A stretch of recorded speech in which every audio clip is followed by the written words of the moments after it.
আসসালামু আলাইকুম এভরিওয়ান। আজ আমি আপনাদের সঙ্গে খুব কম টাইমে একটা রেসিপি শেয়ার করতে এসেছি। নাম হলো ব্রেড এগ পকোড়ার রেসিপি। কম খরচের মধ্যে এটি বাড়িতেই আপনারা তৈরি করতে পারবেন। প্রথমে আমি আজ কাঁচা লঙ্কা আর ধনেপাতা কুচি করে কেটে নিয়েছি। তারপর একটা বোলের মধ্যে দুটো ডিম, লবণ, লঙ্কা, মিট মশলা সবকিছু দিয়ে এরকম আমি ফাটিয়ে নিলাম।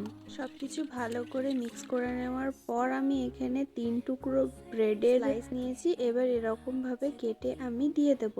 তার উপর কোচানো পেঁয়াজ, কাঁচা লঙ্কা কুচি, ধনেপাতা কুচি সবকিছুকে আমি এরকম করে হাতের সাহায্যে মাখিয়ে নিয়েছি। আপনারা কি কোথায় থেকে আমার ভিডিও দেখছেন কমেন্ট বক্সে অবশ্যই জানাবেন। তারপর গ্যাস ওভেনের উপর একটা কড়াই চাপিয়ে তার মধ্যে সাদা তেল দিয়ে তেলটা হালকা গরম হয়ে যাওয়ার পর আমি একটা একটা করে ব্রেড এগ পকোড়াগুলো দিয়ে দেবো। তারপর গ্যাসের ফ্লেমটা মিডিয়াম টু লো ফ্লেমে রেখে আমি সবগুলো এরকম লাল মুচমুচে করে ভেজে নেব।